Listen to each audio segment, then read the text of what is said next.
तेरे बाप तेरी तारीफ करते हैं इस समय के लिए। तेरे बेटे और बेटियों को तूने ये समा दिया कि इकट्ठे होकर तेरी हमदुस्ताना सताइश करें। आज तूने मसा गीत दिए हैं, मसा वचन दिए हैं, ताकि तेरे बेटे बेटियां और भी तेरी नज़दीकी में आ सकें, पहचान में, ईमान में बढ़ सकें। तूने ये अनुग्रह हम सब पर किया और तेरे लोगों पर किया। आज जितने भी तेरी हजूरी में हैं, जो ऑनलाइन सुनेंगे, जो सुन रहे हैं, सब पर फजल जाते हैं। आज एक एक की जिंदगी को तो नया कर, एक एक का जीवन तो ताजा कर, ताजा मसा ओंडेल, ताकि तेरे लोग प्रभु फिर से नई ताकत में आए, नए बल में आए, नई कुवत प्राप्त करें। सबको महिमा वड्याई करने के लिए आज तू पल, आज सबकी कमजोरियां भी तेरे नाम के वसीले, वचन के वसीले और समर्थी लहू के वसीले से आज दूर हो जाए। तेरे नाम में आज सफता बंद हो, एक एक पर आज तेरा रहम हो जाए। आज का गाना बजाना सब तेरे जलाल के लिए और इनको भी तेरी उस्तत करने के लिए तू पल प्रभु यीशु, आमीन, हालेलुया। आइए प्रभु की महिमा के लिए स्तुति करें। Thank you Jesus, hallelujah, praise the Lord, hallelujah, hallelujah. Fazal नाल आए रब, फज़ल नाल आए रब, बख्श गुनाह सब मेरे, बख्श गुनाह सब मेरे। वांगू फज़ल रहम कर, वांगू फज़ल रहम कर, तू ऊते मेरे, तू ऊते मेरे। फज़ल नाल आए रब, फज़ल नाल आए रब।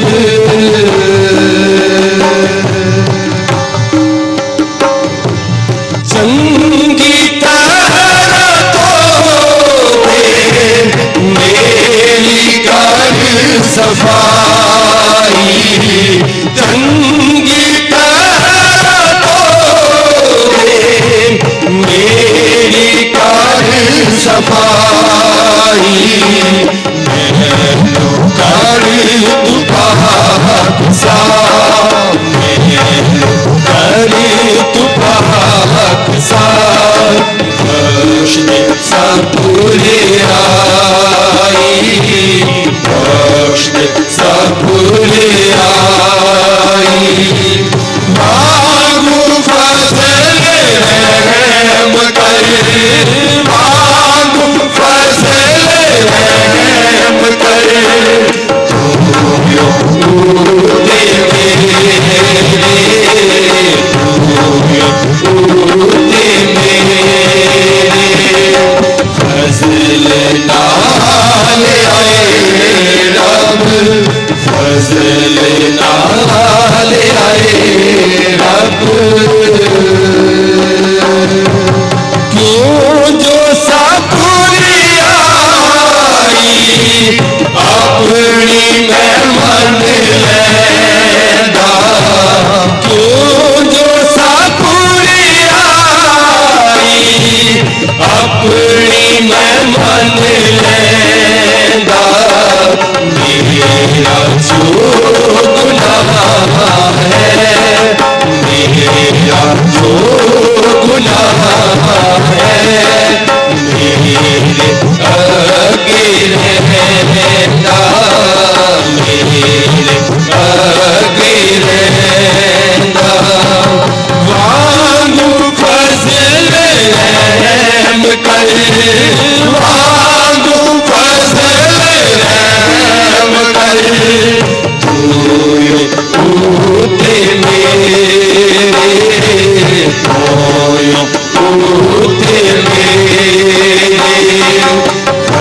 फजले नाल आए रब, फजले नाल आए रब। आए खुदा मैं तेरा गुना कीता बारी, आए खुदा मैं तेरा गुना कीता बारी। तेरी हजूर विच, तेरी हजूर विच भक्ति कीती सारी, भक्ति कीती सारी। मांगू फजले रहम कर, मांगू फजले रहम कर। होयो ओते मेरे, होयो ओते मेरे, फजल नाल आए रब, फजल नाल आए रब। मैं भी पैदा होया देखो विच बुरी आई, मैं भी पैदा होया देखो विच बुरी आई। मैं विच गुनाह दे, मैं विच गुनाह दे जमिया तेरी माई, जमिया तेरी माई। मांगू फजले रहम कर, मांगू फजले रहम कर। होयो ओते मेरे, होयो ओते मेरे, फजल नाल आए रब, फजल नाल आए रब। तू अपनी गल विच सच्चा हो हर हाल, तू अपनी गल विच सच्चा हो हर हाल। रास्ती जाहिर होए, रास्ती जाहिर होए, करे जग अदाल, करे जग अदाल। मांगू फजले रहम कर, मांगू फजले रहम कर।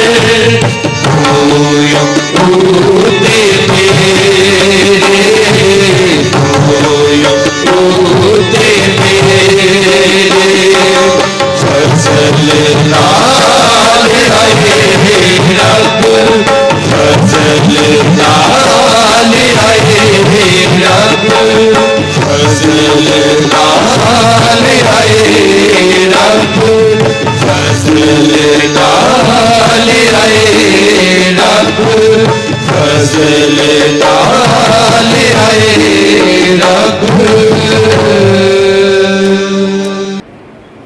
ये कलाम से हर एक की टेढ़ी चाल सीधी हो जाए, इसलिए तारीफ करेंगे।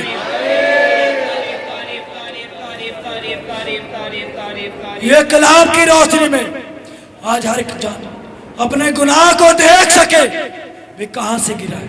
तारीफ करेंगे, तारीफ। ये कलाम आज हर एक के जीवन में नया ईमान भर दे, इसलिए तारीफ करेंगे। इस कलाम के जरिए आज हर की समझ नहीं समझ हो जाए, इसलिए तारीफ करेंगे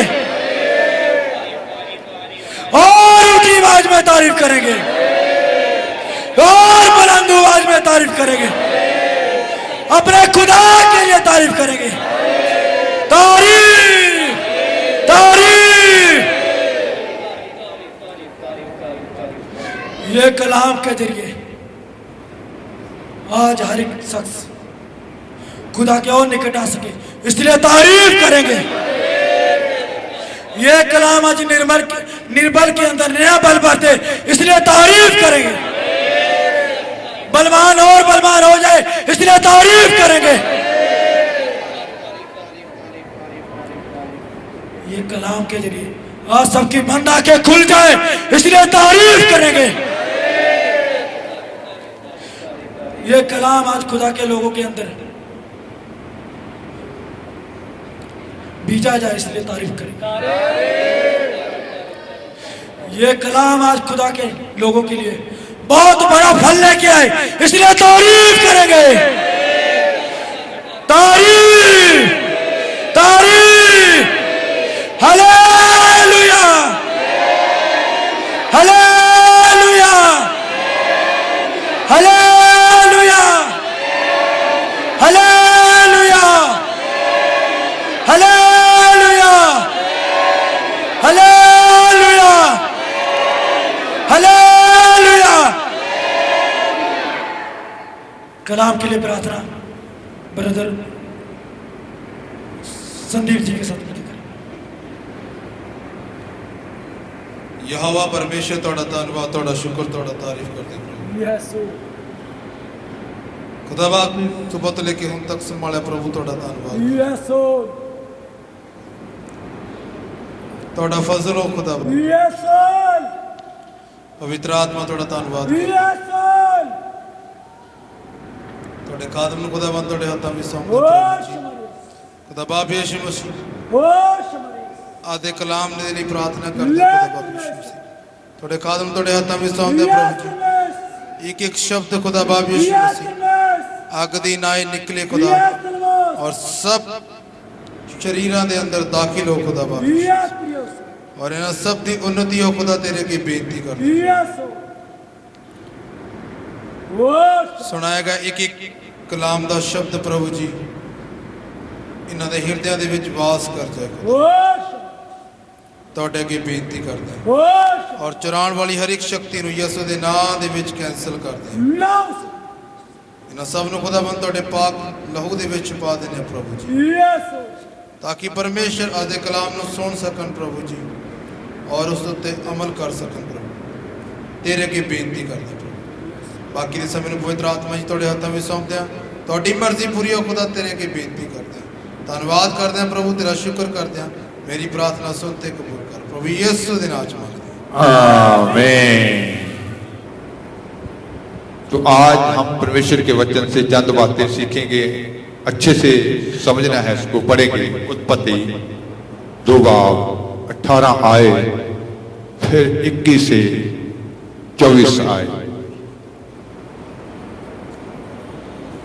फिर यहोवा परमेश्वर ने आख्या, पाई चंगा नहीं कि आदमी इकल्ला रहे, सो मैं ओहदे लई ओहदे वांगू एक सहायकन बनावांगा। हिंदी में पढ़े।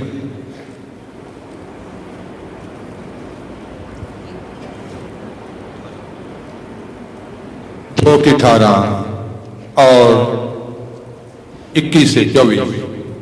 फिर यहोवा परमेश्वर ने कहा, आदम का अकेले रहना अच्छा नहीं, मैं उसके लिए एक ऐसा सहायक बनाऊंगा जो उससे मेल खाए।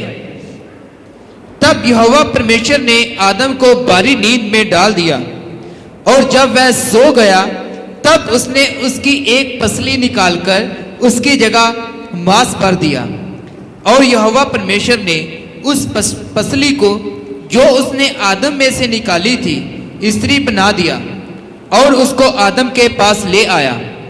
तब आदम ने कहा, अब ये मेरी हड्डियों में की हड्डी और मेरे मांस में का मांस है, इसलिए इसका नाम नारी होगा, क्योंकि ये नर में से निकाली गई है। इस कारण पुरुष अपने माता पिता को छोड़कर अपनी पत्नी से मिला रहेगा और वह एक ही तन बने रहेंगे। तो खुदा ने कहा, आपने बहुत बार वचन पढ़ा है, इसको सुना है, लेकिन आज अच्छे से इसको समझना है। खुदा ने कहा कि आदम का अकेला रहना अच्छा नहीं, आदम का अकेला रहना अच्छा नहीं। मैं इसके लिए क्या बनाऊंगा?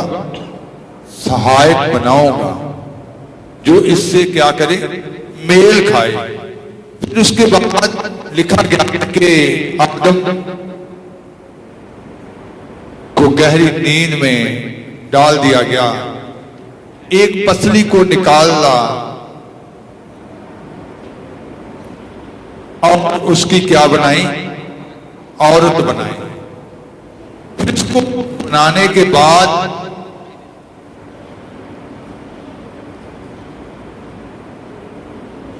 औरत को बनाने के बाद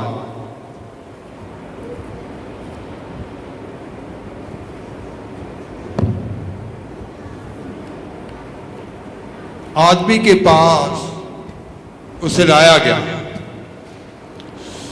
तो आदम के पास जब उसको लाया गया तो आदम ने कहा कि ये क्या है? मेरी हड्डियों में से हड्डी है।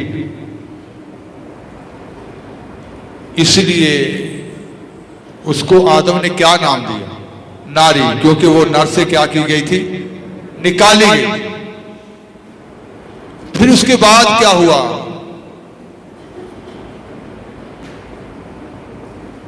कि जैसे लिखा गया है कि वो दोनों एक तन थे। उर्दू में इसको लिखा है, 24 आयत को पढ़ेंगे, पंजाबी में भी 24 आयत। सो मर्द अपने मापे छड्ड के अपनी तीवी नाल मिलिया रहेगा अते ओ एक शरीर होणगे। इस वास्ते मर्द अपने माँ बाप को छोड़ेगा और अपनी बीवी से मिला रहेगा और वो एक तन होंगे। वो एक तन होंगे, वो एक शरीर होंगे। तो इसका मतलब है कि आदम और हवा भी दोनों एक शरीर बनकर, एक तन बनकर रहने लगे। जब वो दोनों एक तन बनकर, एक शरीर बनकर रहने लगे तो खुदा ने उनको आशीष दी। उत्पत्ति 1 बाब उसकी 28।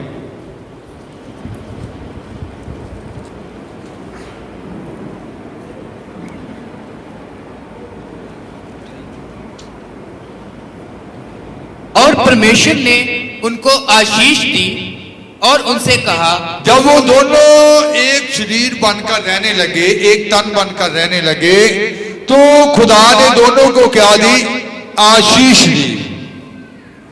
और उनसे कहा, फूलो फलो, फूलो फलो और पृथ्वी में बढ़ जाओ, और पृथ्वी में क्या करो? बढ़ जाओ, और उसको अपने वश में कर लो, और उसको अपने वश में कर लो, और समुद्र की मछलियों तथा आकाश के पंछियों और पृथ्वी पर रेंगने वाले सब जंतुओं पर अधिकार रखो। तो क्या कहा गया कि समुद्र की जितनी मछलियां हैं, आकाश में उड़ने वाले जितने पंछी हैं, रेंगने वाले जितने जीव हैं, सब पर क्या रखो? अधिकार रखो। उर्दू में। और खुदा ने उनको बरकत दी, खुदा ने उनको बरकत दी और कहा, फलो और बढ़ो और जमीर को मामूरो महकूम करो और समुद्र की मछलियों और हवा के परिंदों और कुल जानवरों पर जो जमीन पर चलते हैं इख्तियार रखो। तो उनके सब समुद्र की मछलियां, आकाश के पक्षी और जमीन पर चलने वाले सब जानवर जो जीव जंतु थे, सब पर क्या रखो? इख्तियार रखो। और उनको आशीष दी कि क्या करो? फूलो और फलो, और धरती को क्या कर दो? बढ़ो। तो इसका मतलब है कि खुदा ने आदम को बनाया, फिर कहा कि इसका अकेला रहना अच्छा नहीं, मैं इसके लिए एक सहायक बनाऊंगा जो इससे क्या खाए? मेल खाए। दोनों को बना दिया गया। अब दोनों एक शरीर बनकर, एक तन बनकर रहने लगे। फिर उनको वो बरकत दी, वो आशीष दी। तो इसके पीछे खुदा की क्या योजना थी? मलाकी 2 बाब उसकी 15 आयत।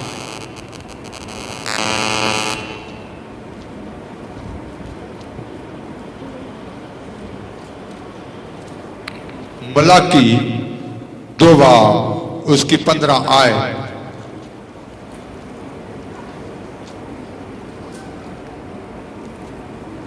कि उसने एक नू ही नहीं रचिया, कि उस ਲਈ रूह बाकी नहीं, फिर एक नू ही क्यों? ਉਹ ਪਰਮੇਸ਼ਰ ਦੀ ਨਸਲ ਚਾਹੁੰਦਾ ਸੀ।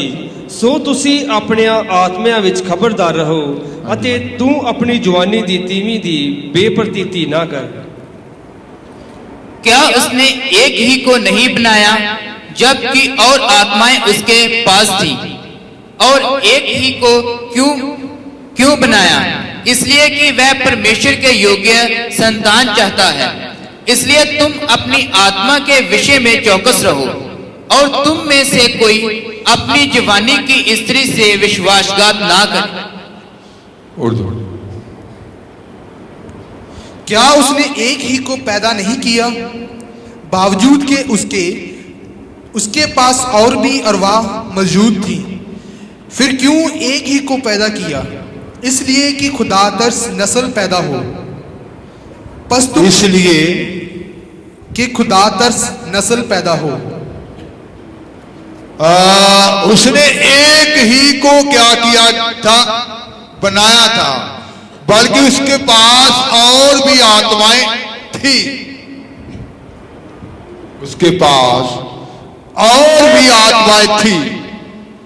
फिर एक को ही बनाया, इसलिए लिखा गया बनाया कि वो खुदा की नस्ल चाहता था। हिंदी में लिखा गया कि वो जी, क्या उसने एक ही को नहीं बनाया जबकि और आत्माएं उसके पास थी? जबकि और आत्माएं उसके पास थी। और एक ही को क्यों बनाया?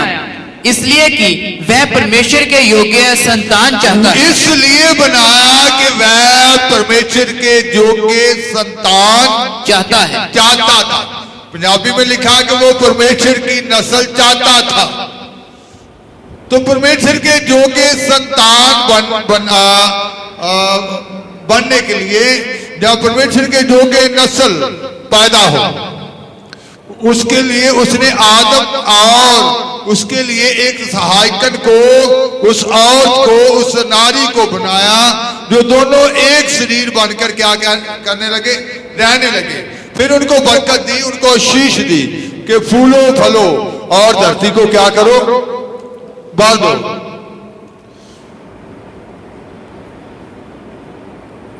तो इसका मतलब है कि उस जोड़े से खुदा परमेश्वर की नस्ल चाहता था, परमेश्वर का वंश चाहता था, वो परमेश्वर के जो के संतान चाहता था।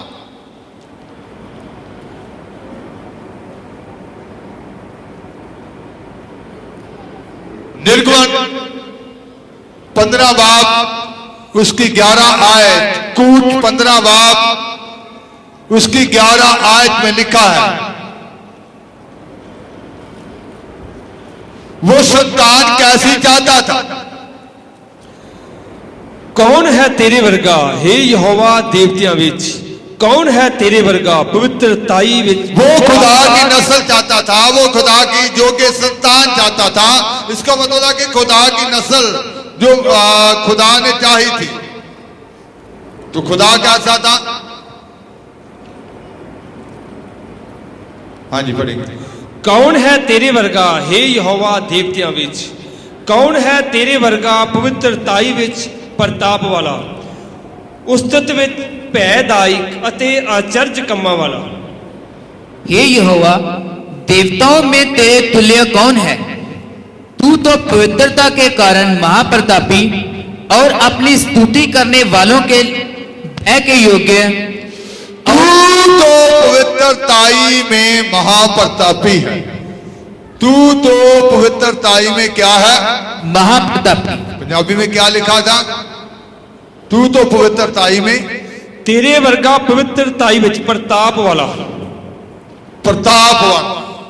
उर्दू में कौन है जो तेरे मानिंद अपने तकदुस के बाइस जलाली और अपनी मदह के सबब से रौब वाला और साहिब करामात है।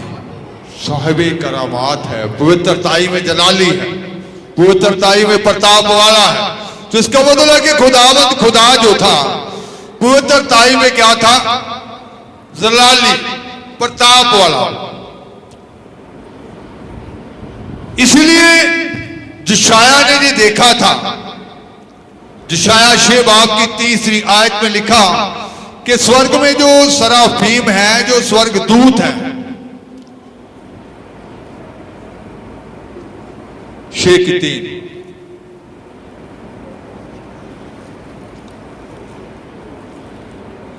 एक ने दूजे ਨੂੰ ਪੁਕਾਰਿਆ ਅਤੇ ਆਖਿਆ ਪਵਿੱਤਰ ਪਵਿੱਤਰ ਪਵਿੱਤਰ ਸੈਨਾ ਦਾ ਯਹੋਵਾ ਸਾਰੀ ਧਰਤੀ ਉਹਦੇ ਪ੍ਰਤਾਪ ਨਾਲ ਭਰੀ ਹੋਈ है।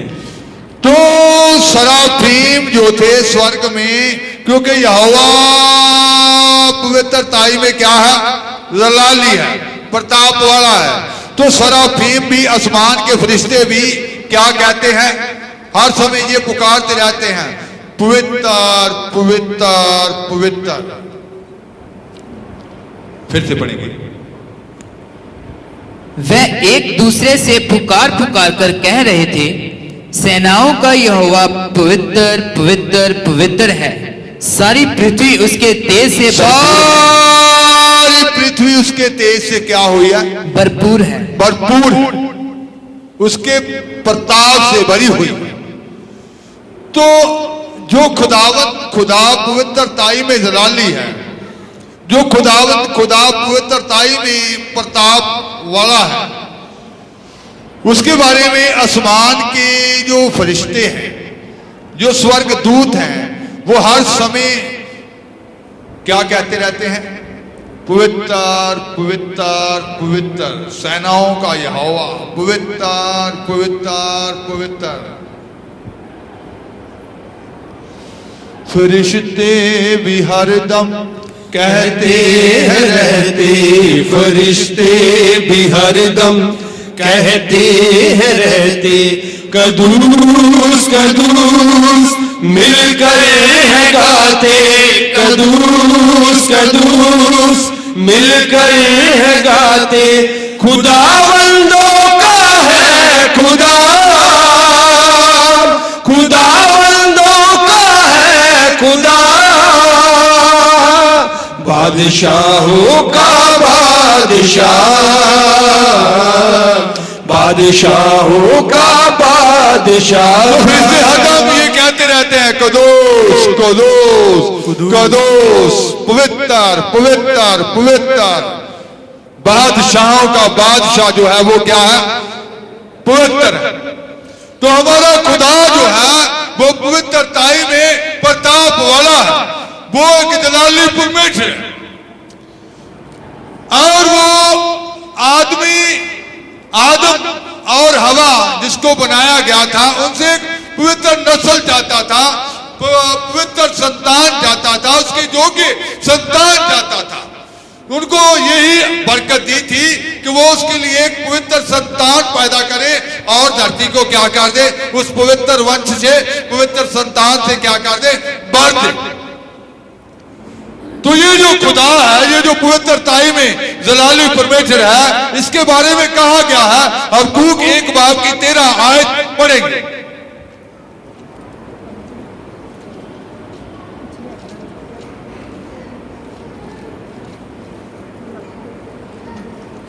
हबक्कूक 1 बाब उसकी 13 आयत। ਤੂੰ ਜਿਹਦੀਆਂ ਅੱਖਾਂ ਬਦੀ ਦੇ ਵੇਖਣ ਨਾਲੋਂ ਸ਼ੁੱਧ ਹਨ, ਜੋ ਹਨੇਰ ਉੱਤੇ ਨਿਗਾਹ ਨਹੀਂ ਰੱਖ ਸਕਦਾ, ਤੂੰ ਛਲੀਆਂ ਉੱਤੇ ਨਿਗਾਹ ਕਿਉਂ ਰੱਖਦਾ ਹੈ? ਤੂੰ ਕਿਉਂ ਚੁੱਪ ਰਹਿੰਦਾ ਹੈ ਜਦ ਦੁਸ਼ਟ ਉਹਨੂੰ ਨਿਗਲ ਲੈਂਦਾ ਹੈ, ਜੋ ਉਸ ਤੋਂ ਧਰਮੀ ਹੈ? तेरी आंखें ऐसी शुद्ध हैं, तेरी आंखें ऐसी शुद्ध हैं कि तू बुराई को देख तू बुराई को देख ही नहीं सकता और उत्पात बात को देखकर चुप नहीं रह सकता, फिर तू विश्वासघातियों को उर्दू में। तेरी आंखें ऐसी पाक हैं कि तू बदी को देख नहीं सकता, तू बदी को देख नहीं सकता। और दूसरी लाइन, और कजर फतारी पर निगाह नहीं कर सकता। कज़फ तारीफ पर, अंधेर पर, पंजाबी में लिखा है। दूसरी लाइन, जो हनेर उत्ते निगाह नहीं रख सकता। अंधेर उत्ते निगाह नहीं रख सकता, तू बुराई को नहीं देख सकता।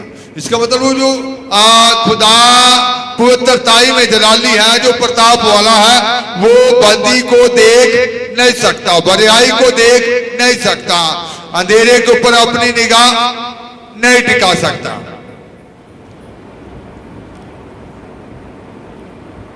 तो दूसरे शब्दों में पवित्रताई का अर्थ रोमियो शबाब 19 है।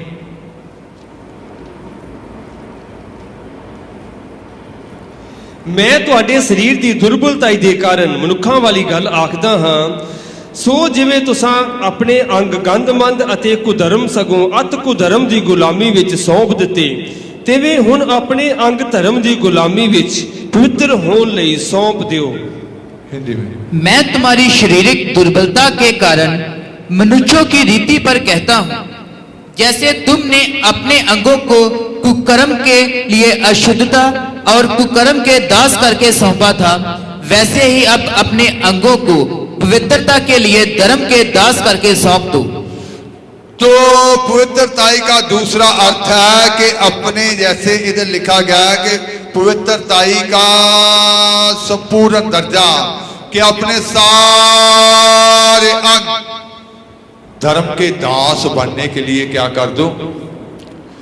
तो पवित्रताई के लिए अपने सारे अंगों को, तो इसका मतलब है कि हम परमेश्वर को धार्मिकता का परमेश्वर भी कह सकते हैं, सर्वशक्तिमान परमेश्वर को धार्मिकता का परमेश्वर भी कह सकते हैं।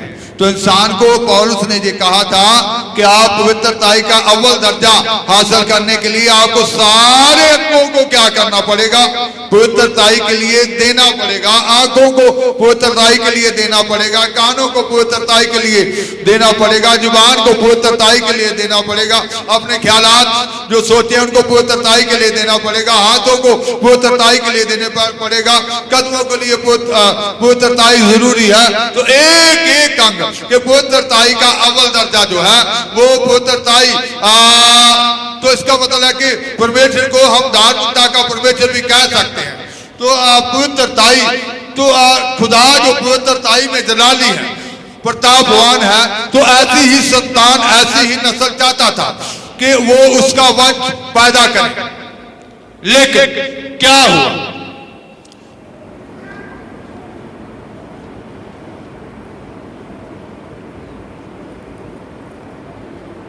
कि आदम, खुदा जानता था कि आदम गुनाह करेगा, पवित्रताई की वंश देने के लिए उसको एक व्यवस्था दी गई थी। जब हम उत्पत्ति 2 की 17 पढ़ते हैं तो वहां उसको एक, आदम को एक व्यवस्था दी गई, एक शरह दी गई कि जिसको पूरा करके वो पवित्रताई में रह सकता था। 2 की 17। पर भले बुरे दी सियान दे वृक्ष तो तू ना खाई, क्यों जो जिस दिन तू उस तो खावें तू जरूर मरेगा। तो उसको ये व्यवस्था दे दी गई, हिंदी में भी, पर भले या बुरे के ज्ञान का जो वृक्ष है उसका फल तू कभी ना खाना, क्योंकि जिस दिन तू उसका फल खाएगा उसी दिन अवश्य मर जाएगा। तो उसको कहा गया कि ये जो व्यवस्था है, ये जो हुक्म है तेरे लिए, ये जो शरह ठहरा दी गई है, ये तेरे को पवित्रताई में रखेगी। लेकिन जिस दिन तू शरह का उल्ट करेगा, व्यवस्था को तोड़ देगा, इस खुदा के निज़म को तोड़ देगा, तेरे अंदर से पवित्रताई क्या हो जाएगी, चली जाएगी, तू मार जाएगा, तू पाप में चला जाएगा। जैसे पहला यूहन्ना 3 की 4 में लिखा है।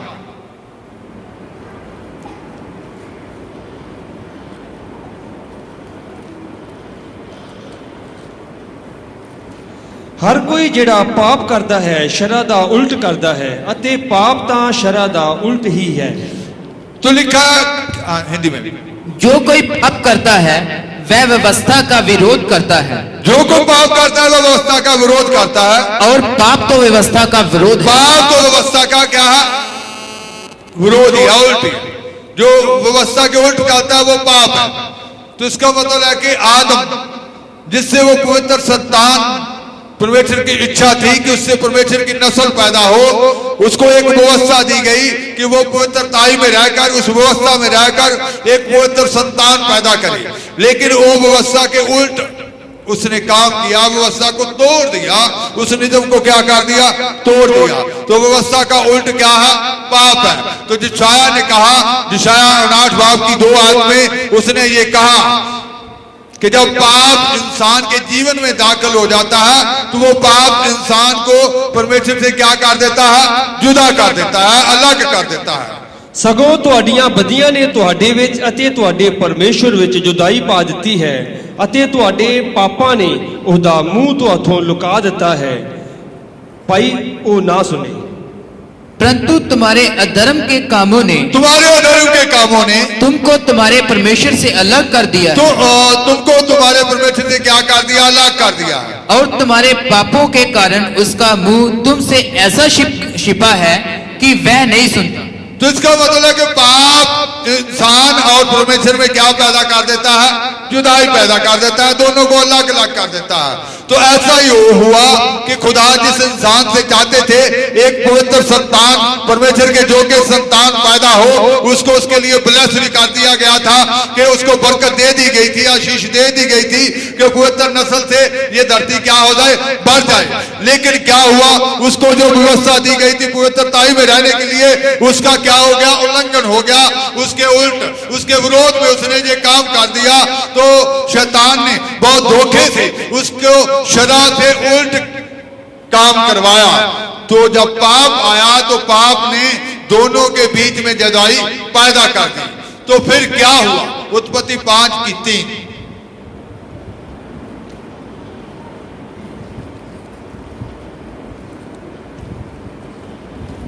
ਆਦਮ 130 ਵਰਿਆਂ ਦਾ ਹੋਇਆ ਤਾਂ ਉਸ ਤੋਂ ਇੱਕ ਪੁੱਤਰ ਉਸ ਵਰਗਾ ਤੇ ਉਸ ਦੇ ਸਰੂਪ ਉਤੇ ਜੰਮਿਆ ਅਤੇ आदम जब 130 वर्ष का हुआ था तो उसके घर में जो संतान पैदा हुई, तो वो कैसी संतान पैदा हुई? कैसी? ਉਸ ਵਰਗਾ ਤੇ ਉਸ ਦੇ ਸਰੂਪ ਤੇ। जब परमेश्वर ने इंसान को बनाया था वो कैसा बनाया था? ਆਪਣੇ ਸਰੂਪ। इससे पहले आप पढ़ेंगे उत्पत्ति 1 की 27,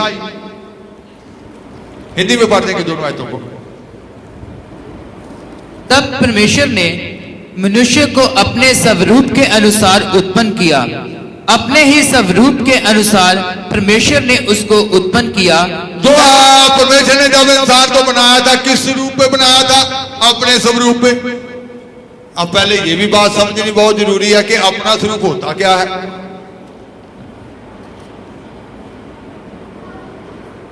अफसियां 4 की 24, अफसियां 4 बाब उसकी 24।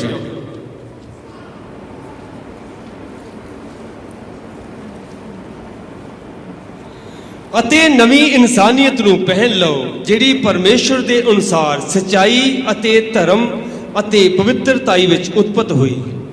और नए मनुष्यत्व को पहन लो जो परमेश्वर के अनुरूप सत्या की धार्मिकता और पवित्रता में सृजा गया है।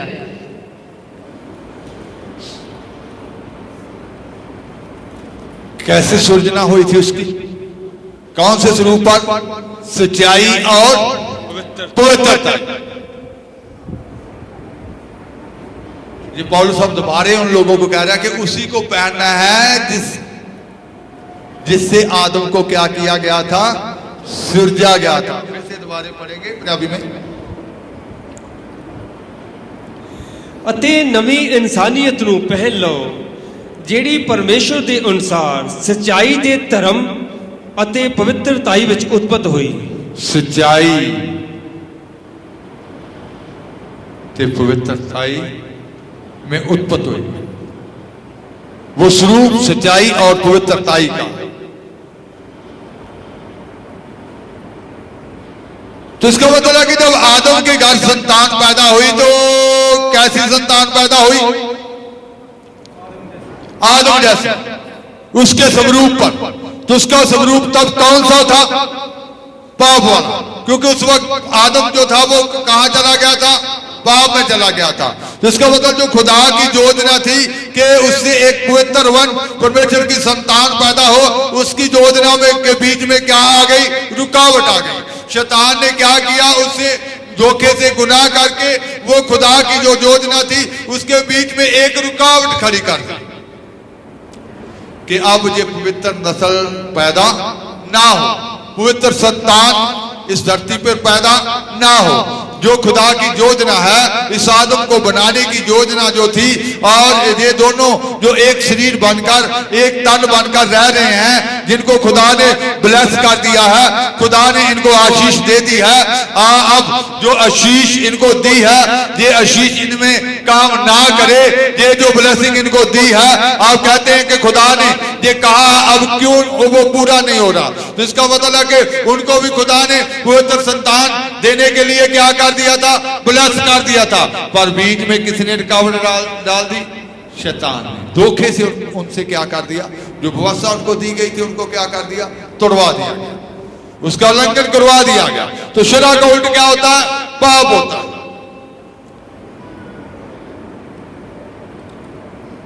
फिर परमेश्वर को क्या करना पड़ा? क्योंकि परमेश्वर की तो इच्छा थी कि एक पवित्र संतान पैदा हो, खुदा की नस्ल पैदा हो। क्योंकि हमारा खुदा पवित्रताई में क्या है? जलाली।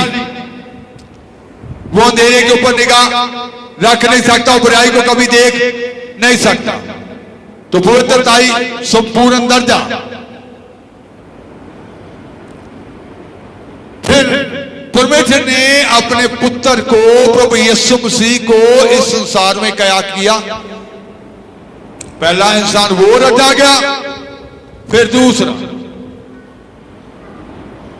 कि अब उसी योजना को पूरा करने के लिए, उसी काम को पूरा करने के लिए यीशु मसीह से पहले हनोक, अब्राहम, इसहाक, जहां दाऊद, एलिया, जहां एलीशा, जहां बहुत सारे ऐसे पवित्र जन, नेहमिया जैसे जितने भी धर्मी जन हुए, खुदा ने बुलाए, वो सब भी पाप में पैदा हुए। क्योंकि दाऊद ने क्या कहा कि मैंने मां की कुख से ही कैसे जन्म लिया है,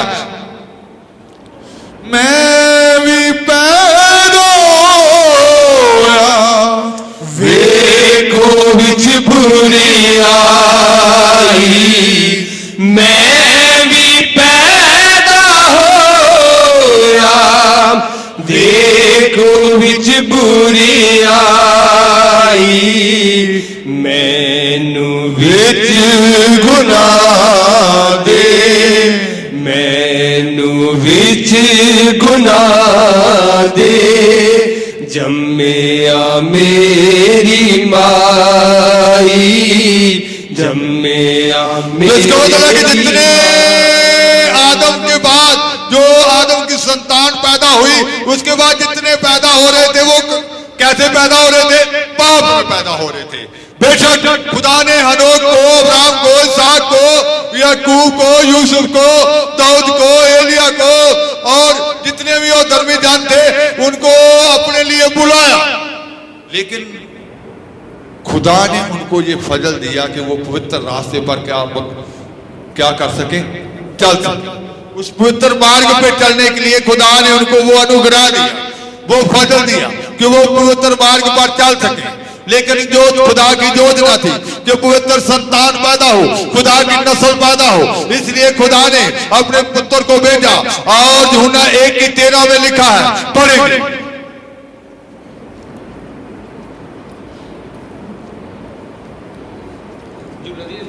यूहन्ना की अंजील 1 बाब उसकी 13 आए। ਉਹ ਨਾ ਲਹੂ ਤੋਂ, ਨਾ ਸਰੀਰ ਦੀ ਇੱਛਾ ਤੋਂ, ਨਾ ਪੁਰਖ ਦੀ ਇੱਛਾ ਤੋਂ, ਪਰ ਪਰਮੇਸ਼ਰ ਤੋਂ ਪੈਦਾ ਹੋਏ। वो ना लहू से, ना शरीर की इच्छा से, ना पुरख की इच्छा से पैदा हुए। तो यीशु मसीह भी कैसे? ना लहू से, ना शरीर की इच्छा से, ना मनुष्य की इच्छा से क्या हुआ? पैदा हुआ। कैसे पैदा हुआ? लूका की अंजील 1 बाब उसकी 4 और 35 है। ਤਦ ਮਰੀਮ ਨੇ ਦੂਤ ਨੂੰ ਆਖਿਆ, ਇਹ ਕਿੱਕਰ ਹੋਵੇਗਾ ਜਦ ਮੈਂ ਪੁਰਸ਼ ਨੂੰ ਨਹੀਂ ਜਾਣਦੀ। ਦੂਤ ਨੇ ਉਸ ਨੂੰ ਉੱਤਰ ਦਿੱਤਾ ਕਿ ਪਵਿੱਤਰ ਆਤਮਾ ਤੇਰੇ ਉੱਪਰ ਆਵੇਗਾ ਔਰ ਆਤਮਹਾਨ ਦੀ ਕੁਦਰਤ ਤੇਰੇ ਉੱਤੇ ਛਾਇਆ ਕਰੇਗੀ। ਇਸ ਕਰਕੇ ਜਿਹੜਾ ਜੰਮੇਗਾ ਉਹ ਪਵਿੱਤਰ ਅਤੇ ਪਰਮੇਸ਼ਰ ਦਾ ਪੁੱਤਰ ਕਹਾਵੇਗਾ। पवित्र आत्मा तुझ पर आएगा। तो इसका मतलब है यीशु मसीह का जन्म कैसे हुआ? पवित्र आत्मा के द्वारा। पवित्र आत्मा तुझ पर आएगा। आत्महान परमेश्वर की कुदरत तुझ पर क्या करेगी? छाया करेगी। इसलिए जो पैदा होगा वो कौन होगा? पवित्र पैदा होगा, जैसे पैदा यूहन्ना 3:5 में भी लिखा है।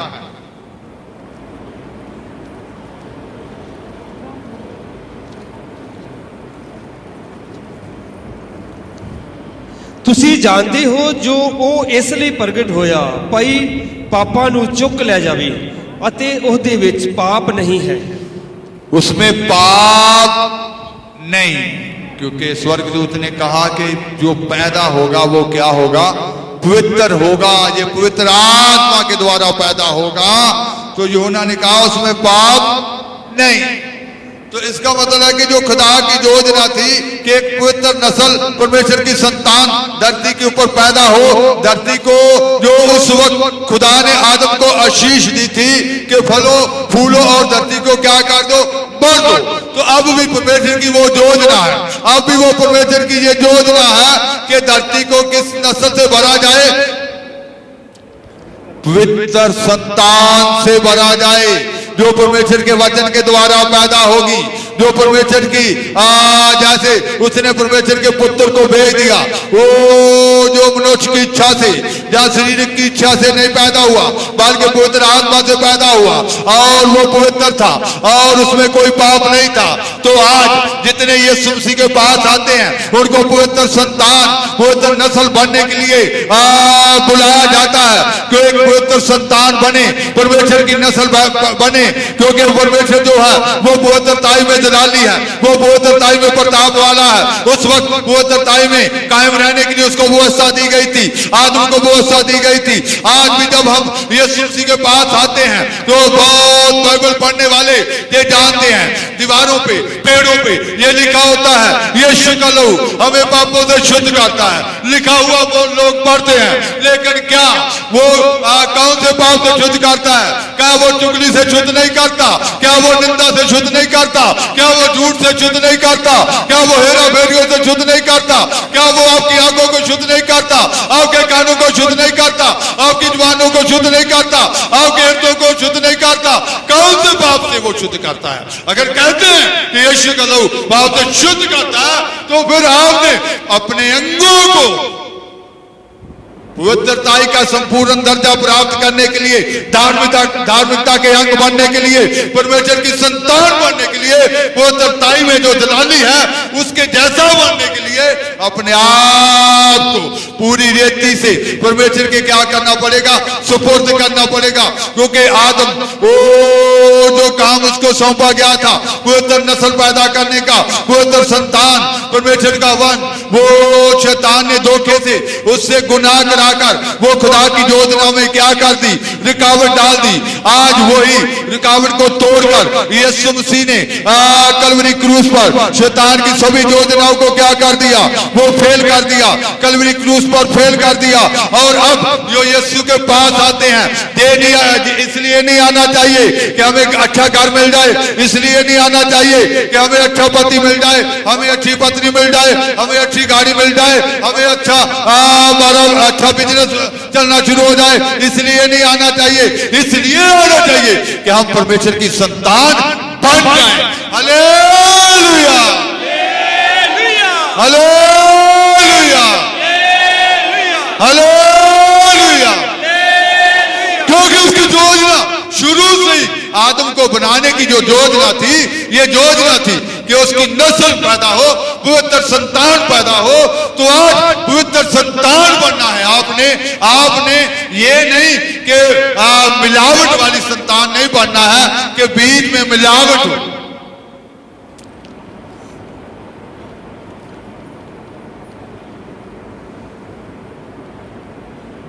मिलावट वाला सामान जो होता है, जो मॉल होते हैं, शॉपिंग मॉल होते हैं, जो ओरिजिनल कंपनियां होती हैं, वो क्या करती हैं, बीच बीच में छापे मारती हैं कि उनके नाम का कोई डुप्लीकेट हो तो उसको क्या किया जाए, पकड़ा जाए। दुनिया की सरकारें जो हैं वो भी मिलावट वाला सामान क्या करती हैं, पकड़ती हैं। कितने सरकारी महकमे हैं कि दूध में मिलावट है तो उसको क्या करो, पकड़ो। देसी गेहूं में मिलावट है तो उसको क्या करो, पकड़ो। मिठाइयों में मिलावट है तो उसको क्या करो, पकड़ो। तो मिलावट वाला सामान क्या कर दिया जाता है, पकड़ लिया जाता है। तो उसको कहां फेंका जाता है, संदीप बताएंगे, क्योंकि इनके पिताजी का काम यही है कि मिलावट वाली मिठाइयों को पकड़ना। और कहां फेंका जाता है, कूड़े में, कूड़े में फेंक दिया जाता है। तो आपने कहां जाना है, कूड़े के ढेर पर या स्वर्गीय संस्थान? किस लिए आए हैं खुदा के पास? मिलावट वाला सामान क्या कर दिया जाएगा, पकड़ लिया जाएगा।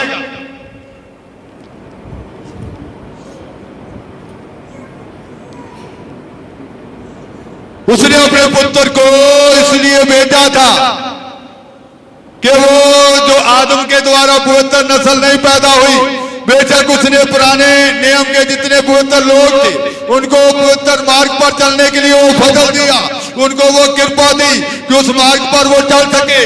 तो फिर उसने अपने पुत्र को भेजा जिसमें कोई पाप नहीं था, वो पवित्र था, इसलिए कि उसके द्वारा जो संतान पैदा हो वो कौन सी पैदा हो। इसलिए अब जो उसके पास आते हैं वो ना लहू से, ना शरीर की इच्छा से, ना मनुष्य की इच्छा से पैदा होते हैं, बल्कि कैसे पैदा होते हैं, पवित्र आत्मा के द्वारा। तो निकोदेमुस जब यीशु मसीह के पास आया तो यीशु मसीह ने उसको कहा, यीशु मसीह ने उसे कहा कि जब तक इंसान नए सिरे से जन्म ना ले वो परमेश्वर के राज्य में जा। तो निकोदेमुस ने क्या सवाल किया कि क्या इंसान को फिर जब बूढ़ा हो जाए तो अपनी मां के गर्भ में जाना पड़ेगा? तो यीशु मसीह ने क्या कहा कि जब तक इंसान आत्मा और पानी से ना पैदा हो, जब तक आत्मा के द्वारा पैदा ना हो। इसका मतलब है जब हम यीशु मसीह के पास आते हैं, पवित्र आत्मा उसको नया जन्म देता है, नया जन्म। तो इसलिए जब हमारा नया जन्म होता है, बच्चे का जब जन्म होता है तो फिर उसकी ग्रोथ उसी तरीके से होनी चाहिए, क्योंकि पवित्र आत्मा उसको किस लिए पैदा करते हैं, पवित्रताई के लिए, कि वो एक पवित्र संतान बन जाए, वो पवित्र नस्ल पैदा हो जाए, ये धरती जो है परमेश्वर के वंश से भर जाए, परमेश्वर की नस्ल से भर जाए, मिलावट वाली नस्ल नहीं, परमेश्वर का वंश। तो आपने परमेश्वर का वंश बनना है तो आपको अपने एक एक अंग को खुदा के सुपुर्द करना है, अपने हाथों को शुद्ध करना है, अपने पांव को शुद्ध करना है, आंखों को शुद्ध करना है कि ये बुरा देख ना सके, अपनी जुबान को शुद्ध करना है, ये बुरा बोले ना, कानों को शुद्ध करना, हृदय को शुद्ध, सोचों को शुद्ध, ख्यालों को शुद्ध, क्योंकि परमेश्वर की ये योजना शुरू से ये योजना थी। लेकिन उस योजना को अमली जामा पहनाने के लिए आज भी वो काम अभी क्या है, जारी है। अभी आदमी को बनाने का काम खत्म नहीं। जैसे लिखा गया कि खुदा ने 6 दिन जो थे उसमें सब कुछ बनाया, तो 7वें दिन को क्या किया था, आराम का। 7वां दिन अभी आया ही नहीं, इसमें लिखा है। अभी कौन सा दिन चल रहा है, 6वां। अभी इसको बनाया जा रहा है, अभी काम संपूर्ण नहीं हुआ। इब्रानिया में लिखा है कि अभी वो सब्बत का आराम नहीं आया, बाकी जो सब्बत का आराम जो है वो अभी नहीं आया। तो अभी इसको बनाया जा रहा है, क्योंकि जो नस्ल खुदा चाहते थे वैसा ही इसको दोबारा से क्या किया जा रहा है, तैयार किया जा रहा है। क्योंकि ये आदम के स्वरूप पर पैदा हो गई थी। आदम क्या था? पाप में था, वो पाप में चला गया था। तो ये पाप की पहचान है कि बच्चा जब 3 साल का या 4 साल का होता है, LKG नर्सरी में होता है, तो झूठ बोलता है, पेंसिल चोरी करता है, रेजर चोरी करता है, झूठ बोलता है। तो इसका मतलब वो उसके अंदर गुण कहां से पैदा हुए? उसके खून में, ब्लड में, मां की कुख से जब उसने जन्म लिया, वो पाप के गुण जो थे उसके अंदर एंटर कर गए।